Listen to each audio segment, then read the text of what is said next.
Prologue. The window at 68th and Green, the city was steel, smog, and silence at 2 a.m. Streetlights flickered like dying stars over cracked pavement.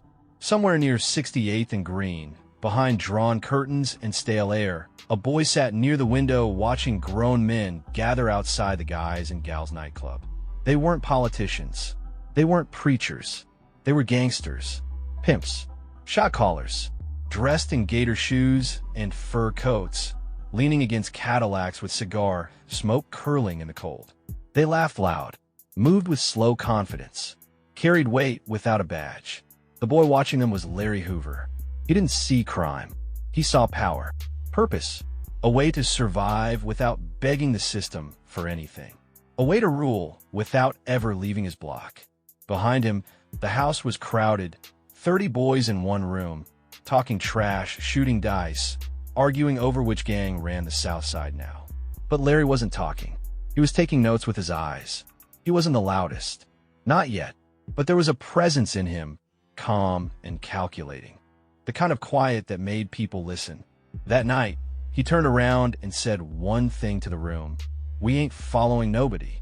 We becoming our own. That was the night the Supreme Gangsters were born.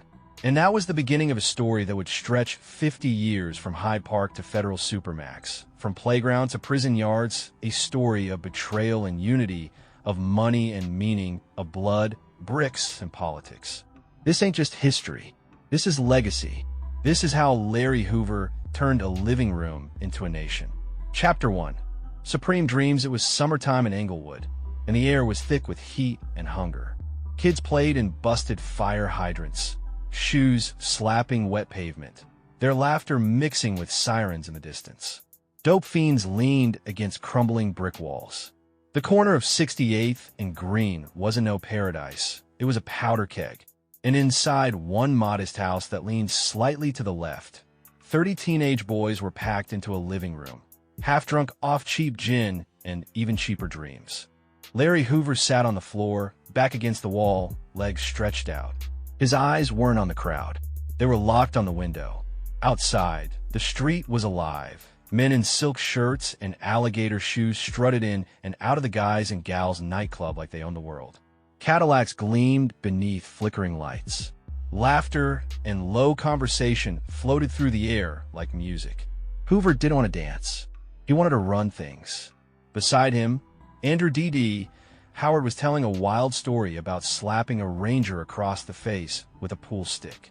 Everybody was laughing, but Larry wasn't smiling.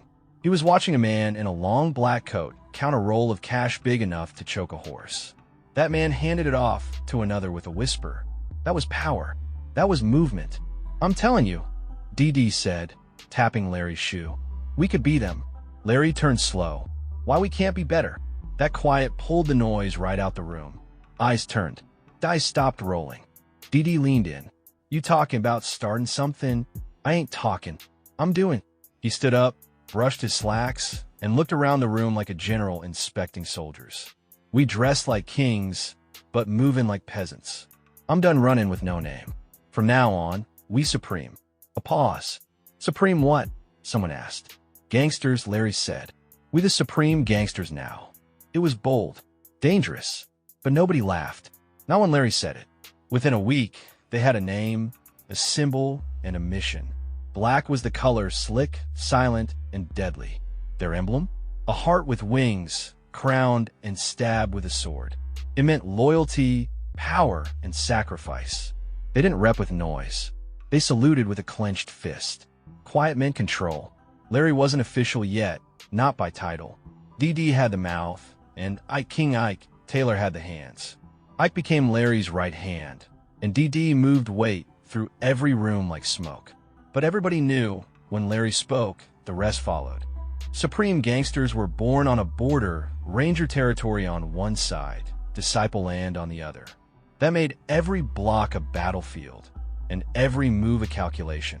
They kept neutral with the Disciples. But the Stones? That was different.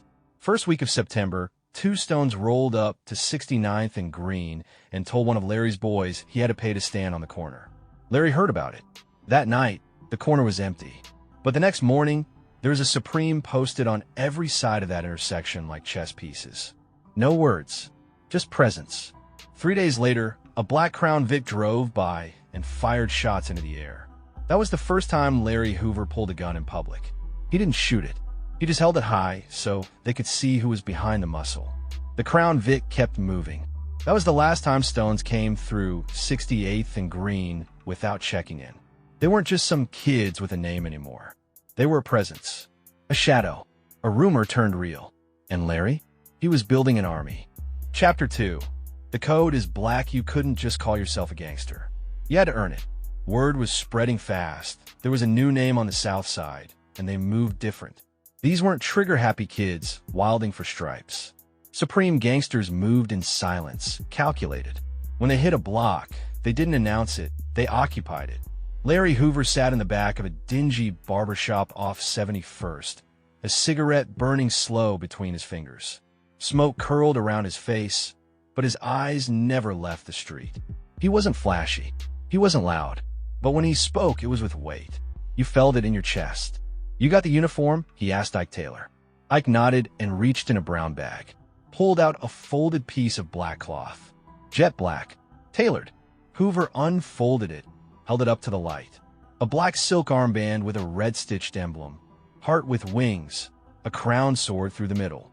"This ain't just for show," Larry said. "This mean loyalty, flight, blood, power. That's a lot in a patch." DD joked from the corner, rolling a blunt. Larry looked at him with that calm death stare. "It's gonna mean more once we write the code." By the end of the night, the first written codes of the Supreme Gangsters were born. Not written on no typewriter. Not on no damn typewritten flyers. Just scrawled by hand in a notebook passed between leaders like a holy text. 1. Speak only to those who wear the crown. 2. No media. No spotlight.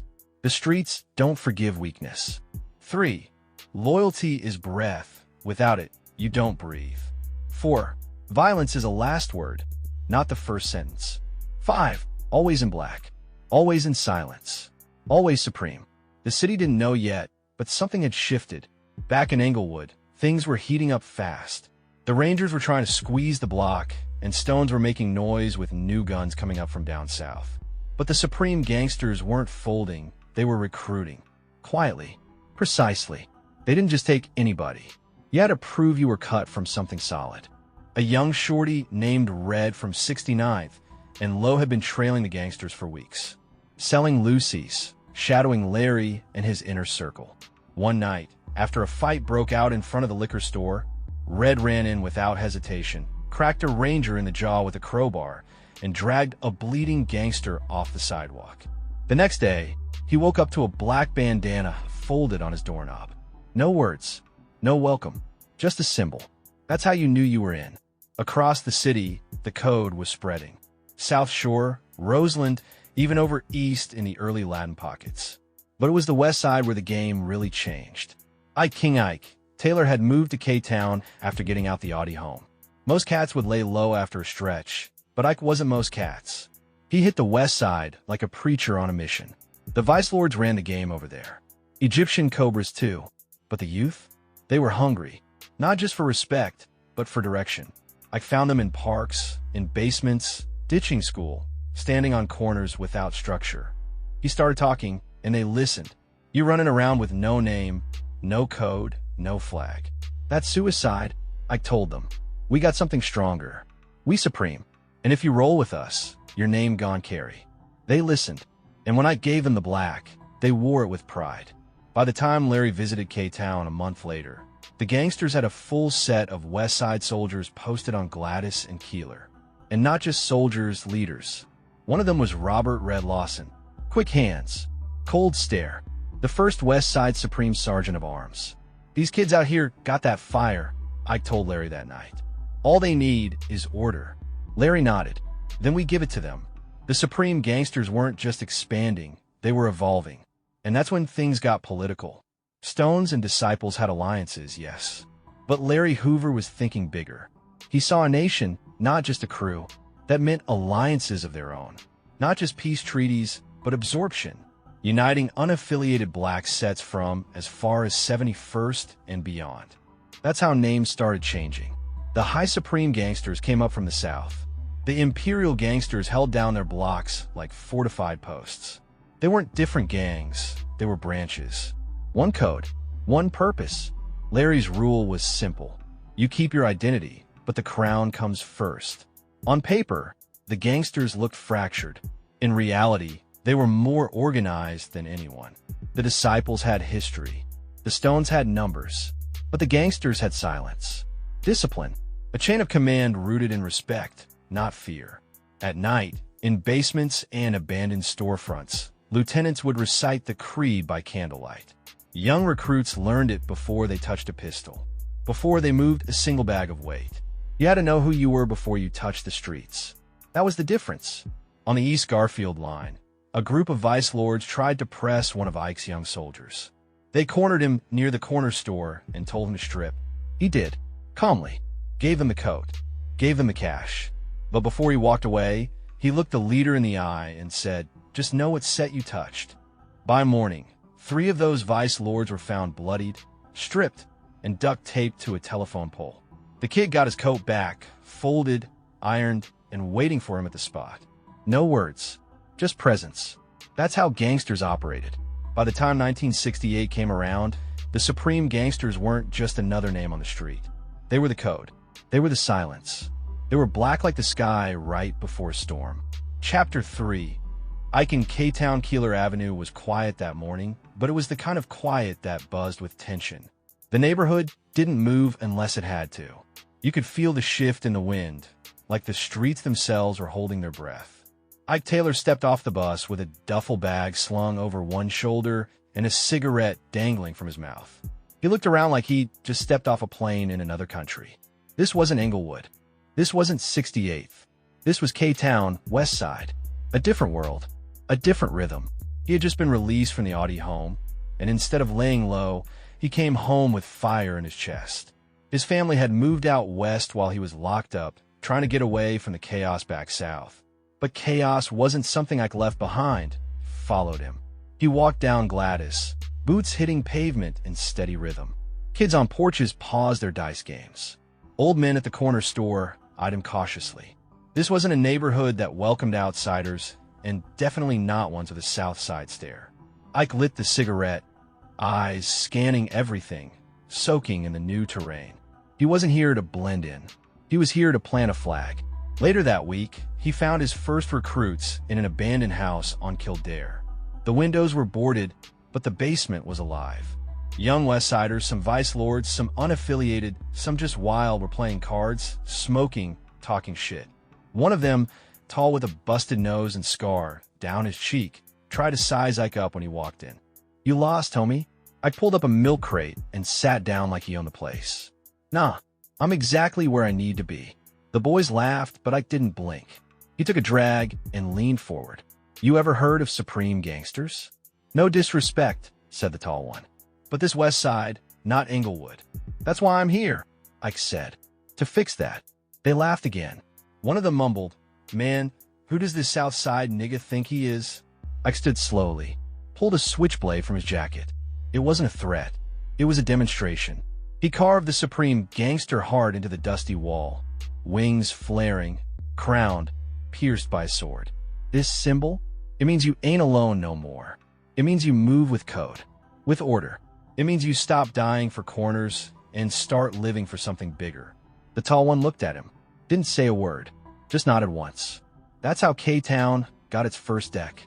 By 1969, Ike had absorbed the Black Pimps and the Jive Five, 2 established West Side sets with names that carried weight. The Black Pimps were heavy in West Garfield Park, known for money, style, and chaos. But Ike didn't care about flash. He cared about structure. He met their leader in a pool hall. Didn't bring backup. Didn't ask for permission. "I'm not here to take your crown," he told him. "I'm here to give you a kingdom." The Black Pimps flipped within the week.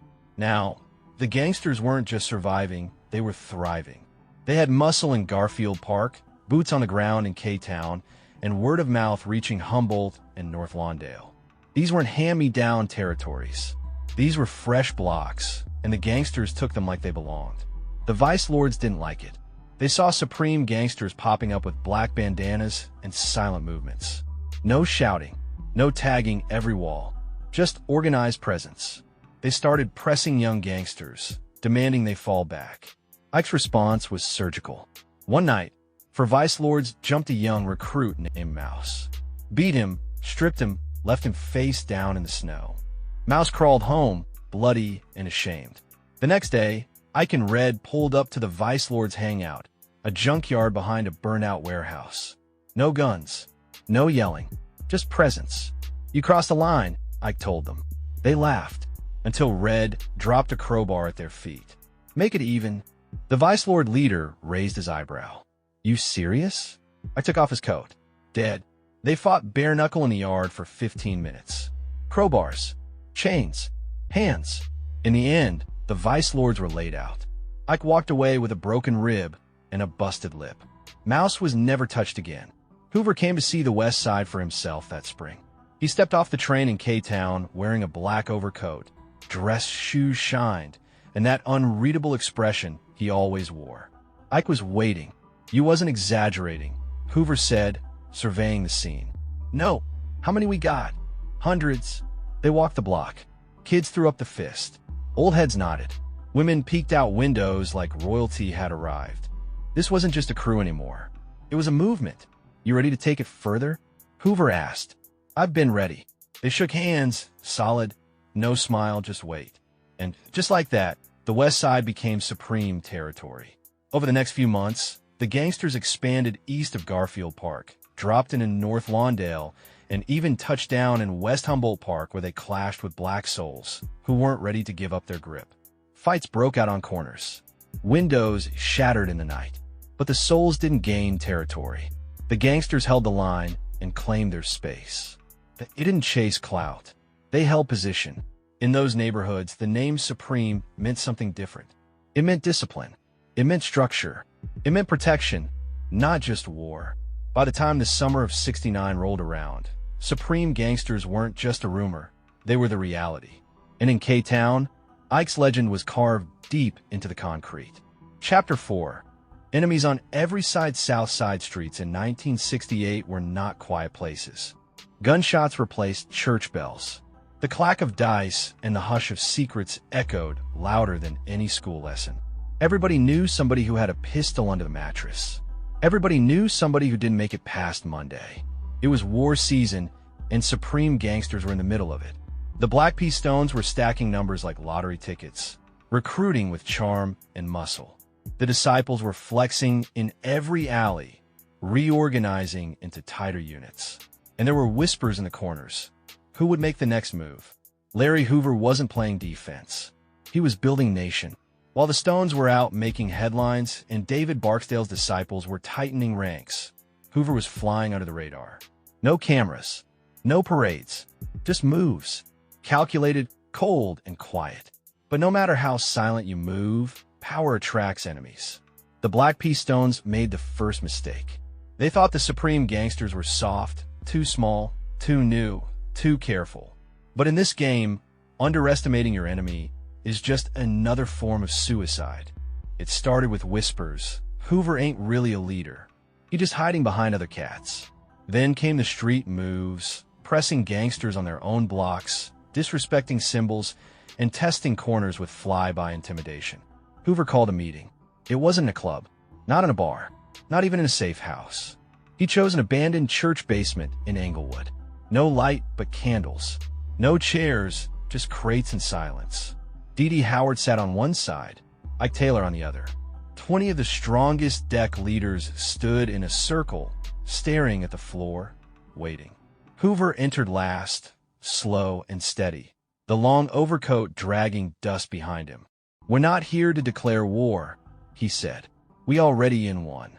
He let the silence sit heavy.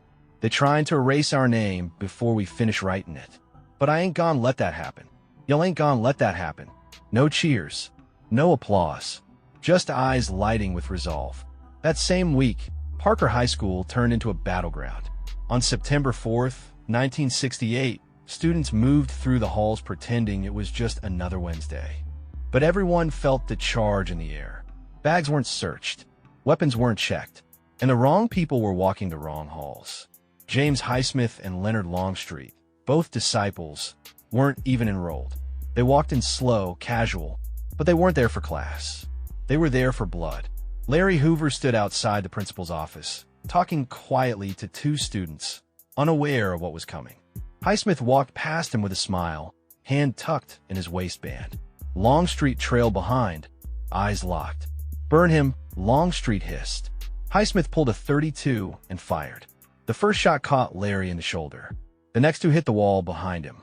Two others nearby caught stray bullets. Chaos erupted.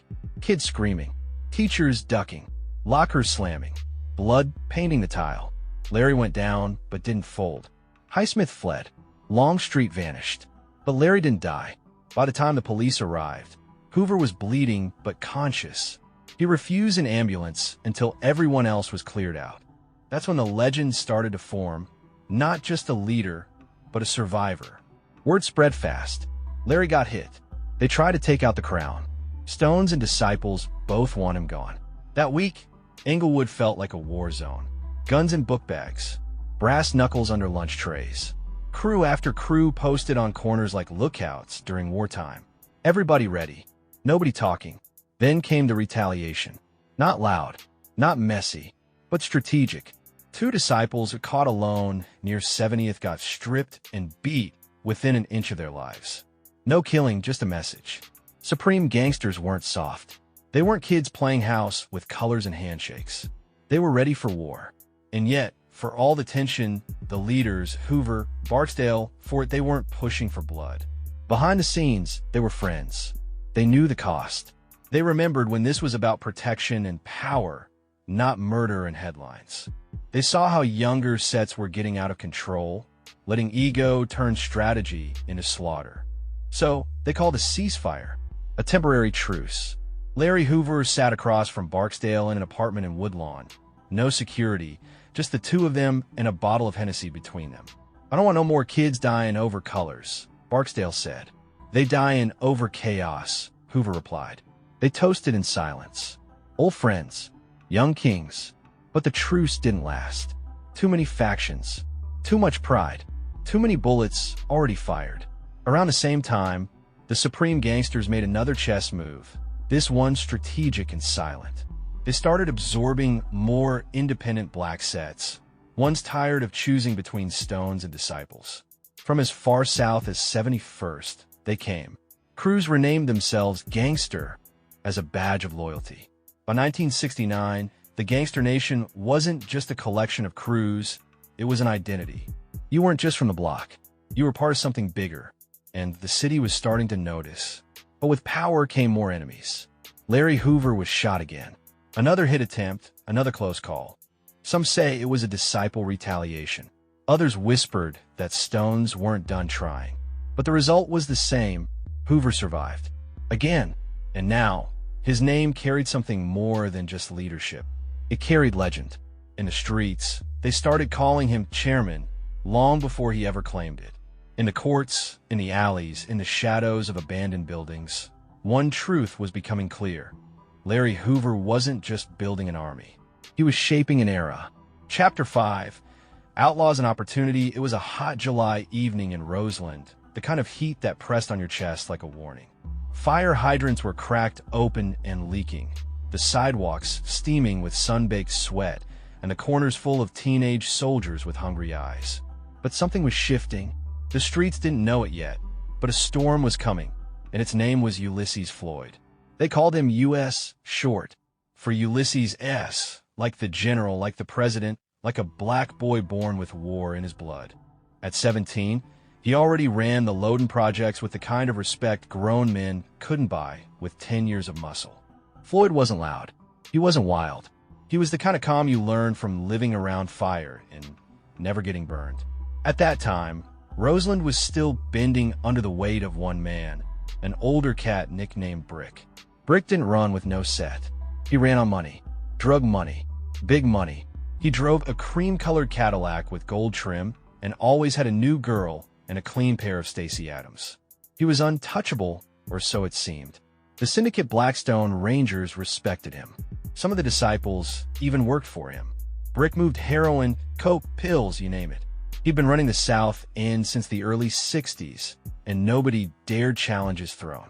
Until Floyd came along. Andrew D.D. Howard was the one who brought Floyd to 68th and Green, straight to the park where Hoover sat beneath a busted basketball rim, drinking Old English with Red, Ike, and a few other originals. D.D. came with his usual swagger, but Floyd walked behind him like he was already carrying a crown. Hoover looked up from the bottle. This him? D.D. nodded. This U.S. The one I told you about. Floyd extended his hand. Heard a lot about you. Larry shook it. Firm. Measured. Why you want a link? Hoover asked. Floyd didn't hesitate. Roseland got no order. I give him that. But I need a banner. A flag. You can make your own. Yeah, but it wouldn't mean anything. Yours does. That was all Larry needed to hear.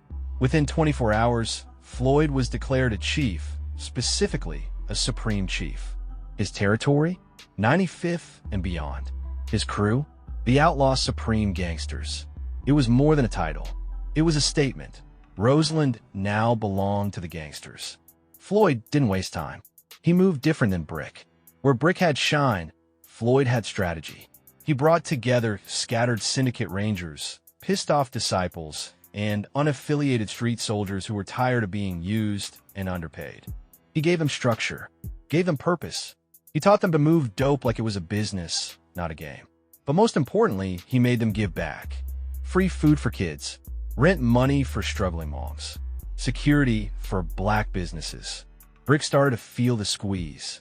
He tried to flex, showed up at a bar Floyd frequented with 2 crooked cops on his hip and a sneer on his face.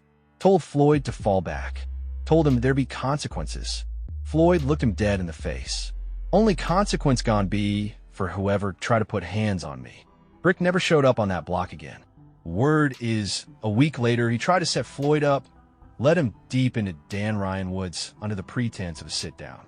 2 undercover cops with silencers. No badge flash, just intent. Floyd smiled at them, said, "You sure you want to do this for him?" They didn't answer, but they didn't pull the trigger either. Floyd walked out the woods alone. Brick disappeared that same month. And with his fall came the rise of Roseland's true rulers, the Outlaw Supreme Gangsters. Meanwhile, Hoover was watching the Roseland blueprint and thinking bigger. With Floyd building a kingdom on the far south side, and Ike running K-Town like a general, the map was changing. The Gangster Nation was no longer just a South Side movement. It was a city-wide presence. And the next step was unity. Not just unity of territory, but of purpose. And that's when Hoover proposed the alliance that would shake the streets. Back in Englewood, Larry had a sit-down with Jeff Fort of the Black Pea Stones. Fort, slick and smiling, welcomed Larry with open arms. Offered drinks. Laughed at old stories. "Let's stop the blood," Jeff said. "Let's build something big." Larry nodded. "You talking alliance?" "More than that. I'm talking merger. Gangster Stones." Larry stiffened. "Equal rule." Jeff smirked. "We can discuss the balance." And that was the end of that conversation. Larry didn't bow to nobody, not even a king. The fragile peace shattered 2 weeks later. May 7th, 1969, just after 1:30 a.m. 2 supreme gangsters, Gregory Sanders and Ronald Vandergrift, were walking near 69th and Halstead when 2 Stones from the Double Six Kings rolled up. Lonnie King and Charlie Stone Smith. They told Vandergrift he didn't belong on that block. Called him out for being supreme. Vandergrift tried to reason. Said there was a truce. Charlie pulled a revolver and shot him in the groin. Sanders ran.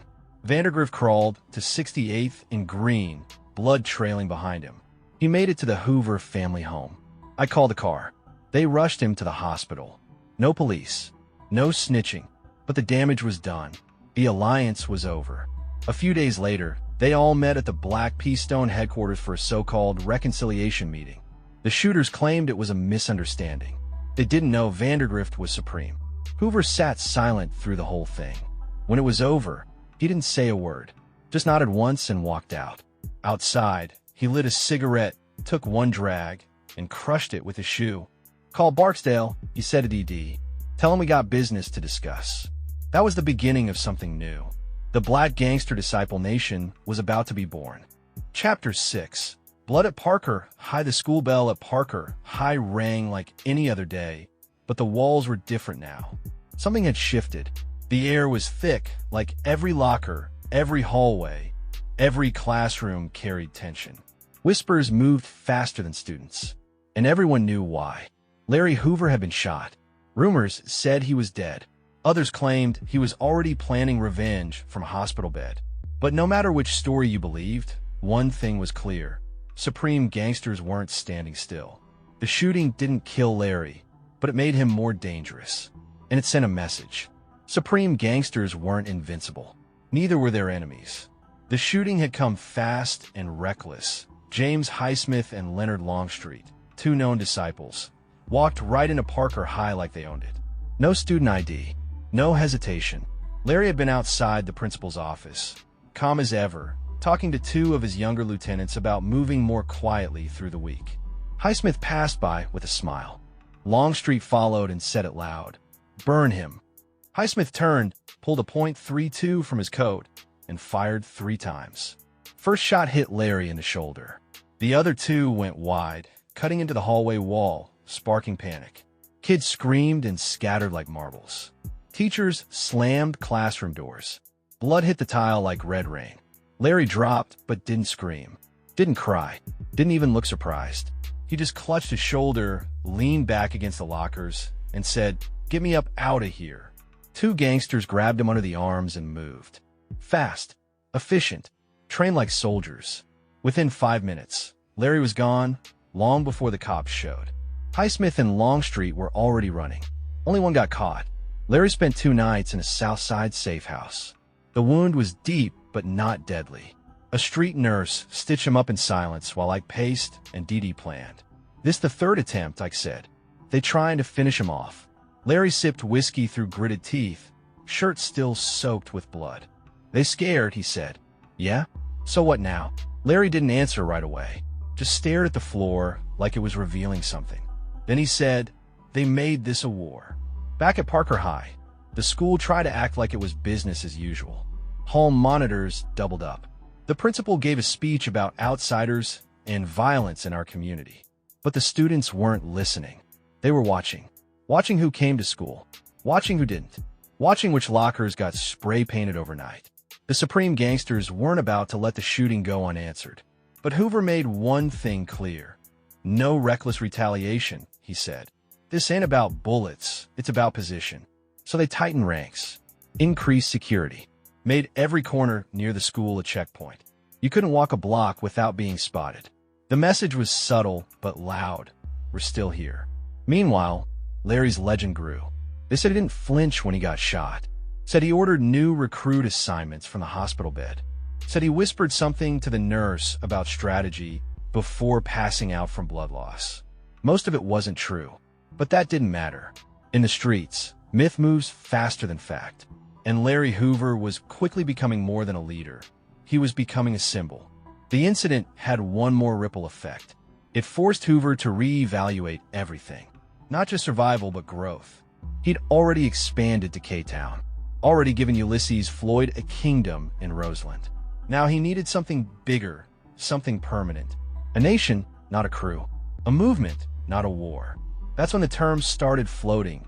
Black Gangster Disciple Nation. It wasn't just branding. It was strategy. Take the loyalty of the disciples. Combine it with the order of the gangsters. One unified force under 2 banners. Hoover and Barksdale at the top. Each king of their own court, but part of the same empire. At first it was quiet. Just whispers. Just talk. But it was real. Disciples started calling themselves Black Disciples. Gangsters started calling themselves BGDs. And for a moment, just a moment, unity looked possible. But peace don't last in the jungle. Especially not when the predators are starving. Factions within both crews didn't like it. Some disciples still hated the gangsters for old wounds. Some gangsters didn't trust the BDs to hold the line. Small skirmishes broke out. Local sets acted without orders. Hoover tried to keep the lid on.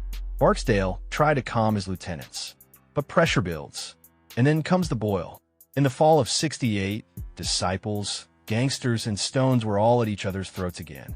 What started as a shaky alliance had now collapsed into chaos. Kids were being killed in drive-bys. Guns were turning schools into war zones. Parks became ambush sites. Alleys turned into execution grounds. And through it all, Larry Hoover kept building. He didn't fall back. He leaned in. Every death became a reason to tighten the code. Every betrayal became a blueprint for better structure. And every bullet pushed the supreme gangsters closer to transformation. From a street crew to a city-wide empire. Chapter 7. Brick Must Fall. Brick wasn't just a drug dealer. He was the drug dealer. Long before the supreme gangsters made their move into Roseland, Brick had already built a quiet empire. He operated out of 95th Street like a ghost king, rolling in silence, living large without saying much. He was in his 40s, and even though the streets were run by teenagers with short tempers and quick triggers, Brick held a different kind of power, respect through fear. He never repped a gang, didn't wear colors, but he moved weight like a cartel. His money was long. His ties were deeper than any block loyalty. And he had soldiers, mostly Blackstone Rangers and stray disciples, running his product through corners and stairwells for crumbs off his table. To many shorties in Roseland, Brick was the example. He had the cars, the jewelry, the girls, and most of all, he was untouched. Until Ulysses Floyd came through. Floyd was different. 17, sharp, with war behind his eyes. He didn't need to yell. He didn't need to floss. He walked into a room and changed the weather. When he became Supreme Chief of Roseland under Hoover's banner, he didn't do it to be flashy. He did it to bring order. But Brick didn't believe in order, only power. The streets weren't big enough for both. And everybody knew it. Floyd didn't come at Brick with a gun. He came with structure. He started offering better deals to the corner boys. Bigger cuts, tighter protection, real opportunity. His crew, the Outlaw Supreme Gangsters, started moving weight more efficiently. No mess, no middlemen, no overdoses or sketchy batches. Just business. And the community noticed. Floyd gave back, paid rent for elders, donated to corner stores, threw block parties with free food for the kids. Brick had never done any of that. So slowly, quietly, Brick's soldiers stopped showing up, and the kingdom began to crumble. Brick made a mistake. He sent a warning. 2 crooked cops who used a ride with him pulled up on Floyd outside of a gas station on 95th. No lights, no sirens, just threats. Brick wants you out. Now. Floyd didn't blink. Tell Brick he should have come himself. That night, Floyd's car got shot up. Nobody hit, but message received. Floyd didn't retaliate in bullets. He retaliated in business. He tripled production, doubled outreach, moved into 100th Street, took over housing projects one by one until Brick couldn't breathe. And then, the final play, the Dan Ryan Woods. Brick invited Floyd to a sit-down. Peace talk. 2 men. No drama. Floyd brought 2 lieutenants, but left them by the car. He walked into the trees alone. Brick was already there, leaning against a black Lincoln, hands in his coat. But he wasn't alone. 2 plainclothes cops flanked him, silent and cold. Last chance, Brick said. You leave now. I don't leave you in pieces. Floyd stepped closer, looked each of them in the eye. You done? The officers didn't say a word, but their hands twitched near their belts. Floyd reached into his jacket, slow, deliberate, and pulled out a folded piece of paper. A list. Names. Photos. Addresses. One of the cops glanced at it. How many people you think I got in your department? Floyd asked. Silence. I leave here today. But Brick don't. He turned, walked back to the car. Brick stayed, and never came back to Roseland. Some said he skipped town. Others said he ended up in a ditch outside of Calumet Park. Didn't matter. The throne was empty, and Floyd sat on it. With Brick gone, the Outlaw Supreme Gangsters took over fully. No more interference. No more middlemen. The dope game moved like a machine, and Floyd had lieutenants up and down 95th to 79th. His reach extended into the wild hundreds, a nickname that stuck because the streets past 100th got real wild, real fast. But now they had order, and with that order came profit. Not just street money, real money, hundreds of thousands, then millions. And Floyd wasn't selfish. He fed the people, and the people called him king. But Floyd didn't care for titles. He only cared about legacy. Back in Englewood, Larry Hoover was watching the rise of Roseland like a proud father. Floyd was everything he'd hoped. Loyal, smart, ruthless, but strategic. And he wasn't the only one. With Ike on the west side, Floyd in the far south, and Dex rising in the east and north, Hoover knew the time had come. The Gangster Nation was no longer a South Side secret. It was a citywide network. The only thing left was to make it official, to bring the banners together, to write the name in blood and stone. And that name was almost ready to be born. Chapter 8. The truce that wasn't the night Larry Hoover walked into Jeff Fort's apartment on the South Side. It wasn't as a soldier. It wasn't even as a rival. He walked in like a man who knew his worth, like a boss stepping into another boss's living room. Jeff Fort sat at the head of a long glass table, draped in silk, diamonds on his wrist that caught the light every time he moved. His lieutenants stood behind him, silent, sharp, suspicious. Hoover came alone. No crew, no noise, just a calm presence that made people sit up straighter. The Black Pea Stones had numbers. They had guns. They had fear in their pockets like cash. But Hoover had something else, vision. They poured drinks, shared old war stories, smiled about dead enemies and crooked cops. Then Jeff leaned back, tapped the rim of his glass, and said, "Let's build something." Larry raised an eyebrow. Like what? A merger. There it was. Stones and gangsters, Jeff said. One nation, one crown. Larry didn't answer right away. He took a slow sip, let the silence stretch. "You mean I take orders from you?" he asked, soft but pointed. "Nah," Jeff smiled. "We rule together. Like kings." Hoover gave a tight nod. "Equal rule." Jeff's smile didn't move. Something like that. And that was the moment Larry Hoover decided no. The next few weeks were quiet, too quiet. Stones and gangsters walked the same streets without gunfire. Corners where there used to be beef became neutral ground. Dex started asking questions. Is this peace? Are we cool now? But peace in this city was never real. It was a pause between shots, and the illusion shattered on May 7th, 1969. Ronald Vandergrift and Gregory Sanders, two loyal Supreme gangsters, were walking near 69th and Halstead just after midnight. Nothing unusual, just a slow stroll, heads on swivel. That's when they ran into Lonnie King and Charlie Stone Smith, Double Six Kings, a BPS set known for firepower and short patience. Vandergrift tried to keep it cool. "We good," he said. "Truce still holding, right?" Lonnie looked him up and down. "You don't belong here. Didn't nobody tell you?" Vandergrift asked. "Hoover and Ford got a thing now." Charlie stepped forward. "We don't follow no Hoover." Then he pulled his revolver and shot Vandergrift point blank in the groin. Vandergrift dropped, screaming, clutching his thigh as blood poured out like hot syrup. Gregory Sanders ran. Felix Murray, another Supreme posted nearby, ducked behind a car as bullets flew. Lonnie and Charlie were spraying now, yelling, laughing. Murray caught a graze on the arm before dragging Vandergrift to safety. They made it to 68th and Green, home base. Charles Hoover, Larry's brother, met them at the curb. Saw the blood, saw the look in their eyes. "They tried to kill us," Murray said. And just like that, the peace was over. 2 days later, Charles Hoover ran into Lonnie King and Charlie Smith near the corner. "They tried to play dumb. Didn't know he was Supreme," Lonnie said. "Wasn't personal," Smith added. Charles didn't say a word, just nodded and walked away. The gangsters weren't about loud revenge. Not yet, but they weren't forgetting either. May 11th, a reconciliation meeting was held at the BPS headquarters. Both sides sat across from each other, tight-lipped, fists clenched under tables. The Stones claimed it was a mistake. "Your boys didn't look official," they said. "We thought they were regulars." Supreme gangsters stayed quiet. They knew better, but they listened, and they let it slide on paper. Because Larry Hoover had already moved on. He met with David Barksdale the following week. 2 kings, 2 armies, 1 table. The Stones were out. The trust was gone. But Barksdale? That was different.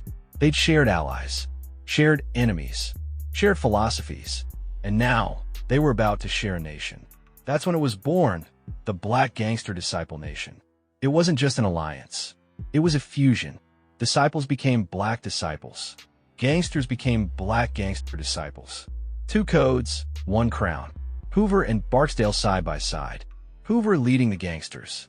Barksdale leading the disciples. And in the middle, unity. Old beefs were silenced. Guns were holstered for a time. Corners were reorganized. Structures were drafted.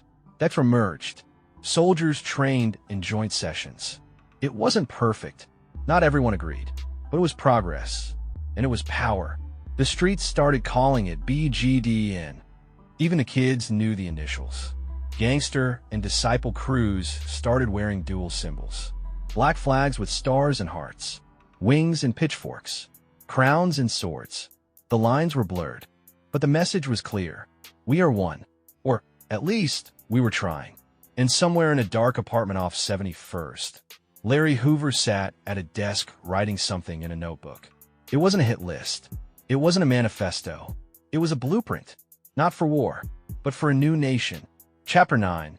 BGD is born. The ink was still wet on the alliance, but the streets wasted no time. In Englewood, they were already saying it with pride, Black Gangster Disciples. Not just a title, not just a tag. It was a lifestyle, a movement, a code that took the best from both worlds, the loyalty of the disciples and the structure of the gangsters. Crews started dropping their old flags and picking up dual ones, blue and black mixed with white, symbols blending into new hybrid identities. Some still shouted gangster, others hollered disciple, but most just said BGD, and that was enough. Kids spray-painted the letters across school walls. OGs carved them into the bricks of old buildings. Even the cops started saying it different. You BGD or Stone? They'd ask during stops, already bracing for the answer. BGD had become a force, and it was just getting started. In the dark back room of a house off 71st, Hoover, Barksdale, and their top lieutenants sat in a circle around a wooden table. Candles lit the room. No phones, no tape recorders, just minds and memories. They weren't just there to drink and laugh. They were drafting rules, bylaws, commandments, the street equivalent of a constitution. Each faction had input. Every rule was argued, dissected, voted on, and rewritten. Hoover made one thing clear. We can't build nothing real without structure. So they created it. Leadership hierarchy, chairman, governor, regent, chief enforcer, minister of finance, and more. Disciplinary procedures, warnings, fines, violations, demotions. Codes of silence. Respect protocols. Conflict mediation.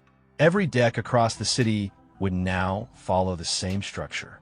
It didn't matter if you were in Cabrini Green, the Wild Hundreds, or over in K-Town, you were part of the nation. And the nation had rules. Outside that room, the streets were already changing. Corners once split between disciples and gangsters now merged. Old enemies stood shoulder to shoulder, slinging the same product under the same flag. There was tension at first. Years of blood don't wash out easy. But there was also hope, power, money.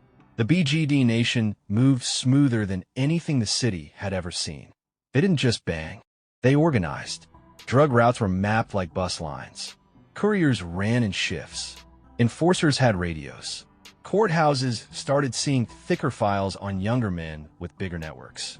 By the end of 1969, BGDs were running sets in Englewood, West Pullman, Roseland, North Lawndale, K-Town, Cabrini Green, Uptown, South Deering.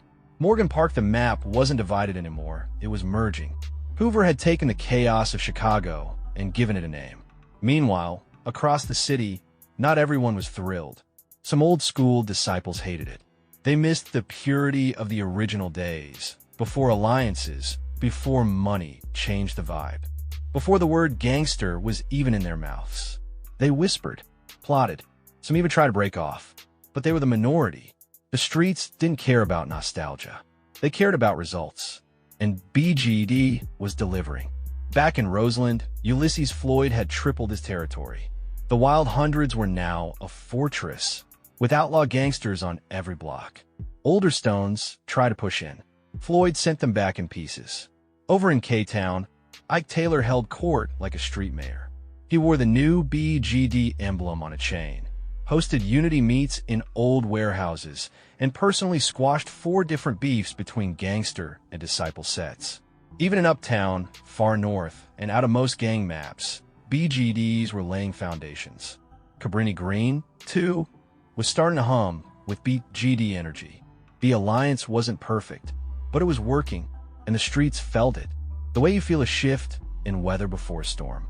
Inside prison walls, the movement was echoing. Where a BGD spread through Stateville, Pontiac, and Cook County. Inmates started organizing, wearing their flags different, squashing old beefs, and forming crews by the new rules. By the time Hoover received his first letter from inside, it wasn't asking for favors. It was asking for structure. He smiled when he read it. That's when he realized this thing was bigger than him. BGD wasn't just a name anymore. It was a government. And he was no longer a leader. He was the chairman. Chapter 10. Uplift and LSD. By late '69, the city's gang war map looked less like a battlefield and more like a blueprint. The Black Gangster Disciple Nation was taking root fast, threading through Chicago like electric wires, charging every block, every alley, every project stairwell. They weren't just expanding. They were organizing, unifying, and now politicizing. And then something wild happened. The three most powerful gang nations in Chicago, Black P. Stones, Vice Lords, and the newly formed BGDN, did the unthinkable. They teamed up. They called it LSD. No, not the drug. Lords, Stones, Disciples. It started with a whisper like most big shifts do. Jobs, politics, civil rights, uplift, a new movement on the streets. Something that wasn't about colors, corners, or cocaine. Something bigger than a dollar. Something louder than a gunshot. Leaders from all three sides started showing up to community centers. Not in gang colors, but in suits. Speaking at schools. Meeting with aldermen. Demanding inclusion, equity, respect. It caught the media off guard. These weren't stick-up kids with pistols in their waistbands. These were speakers, organizers, revolutionaries with chains and resumes. Even Larry Hoover showed face, but quietly, from behind the curtain. The LSD alliance wasn't about handshakes and headlines. It was about leverage. Hoover saw it as chess. The city wanted peace? Fine, give us something. And what they demanded was jobs. In January 1970, the LSD coalition marched into City Hall. Real march. No violence. No masks. Hundreds deep. Black fists raised. Their message was simple. We want in, or this whole city burns. The threat wasn't spoken, but it echoed through the walls like a storm siren. The city listened. Within weeks, an agreement was reached. It was called the Chicago Plan. 3,000 jobs or training positions in the construction industry. Minimum. Gang leaders said it wasn't enough, but it was a start. The city called it a victory. For a brief moment, headlines shifted. Gang leaders go legit. Streets to suits, Chicago's unlikely peacemakers. But inside the nation, not everybody was buying it. Some BD and GD sets felt like the message was getting soft. "What we building, Larry?" a young chief from Englewood asked one night in a meet. "A nation or a neighborhood committee?" Larry didn't flinch. "We building both," he said, "'cause the only thing that lasts in this city is what's written on paper." And he meant that. Behind the scenes, Larry was writing everything. Codes, conduct, charters, history. If the white man had textbooks, then the BGDN would too. The LSD movement spread fast. Gang members went back to school, some for the first time. Others started working in unions. A few became counselors, teachers, even business owners. It wasn't fake. It was real growth. But it didn't come without friction. Within each alliance, there were cracks. The Stones had inner beefs. The Vice Lords were split on the direction. And inside BGDN, old disciple versus gangster grudges still simmered just under the surface. But for once, the focus wasn't on the next war. It was on the next decade. Meanwhile, something else was brewing uptown. Far from Englewood, far from Garfield Park, on the north side, in Uptown, young black students were being bused into Senn High School. It was part of an educational program to give South Side kids better access to resources. But it didn't go as planned. White students didn't want them there. Tension turned to violence. And in the middle of it all, BGDs stepped in. Some of the bust-in kids were already repping. Others got jumped into the nation as a matter of survival. Before long, the BGD Inn planted its flag on Lawrence and Winthrop, one of the oldest black settlements in Uptown. In 1970, a new high-rise went up, 4848 Lawrence, as CHA Project Tower. By year's end, it became BD and GD headquarters on the north side. Drugs moved in, so did rules. Soldiers rotated in from the south side to train the new generation. The code was spreading like gospel. The streets had officially gone citywide. Back on the south side, the shine of the LSD alliance began to fade. The Chicago plan didn't deliver what it promised. The jobs were slow. The funding was weaker than expected. And by 1973, the whole project fell apart. The LSD coalition disbanded. Unity dissolved. Peace fractured. But not everything died. The ideas stuck. The taste of structure. The hunger for something bigger. The belief that gang life didn't have to be chaos. That it could be something organized, elevated, controlled. Larry Hoover didn't mourn the end of LSD. He just adapted. BGDN would be its own political body, its own corporation, its own nation-state. And the rest of Chicago, they were about to feel the next phase of his vision.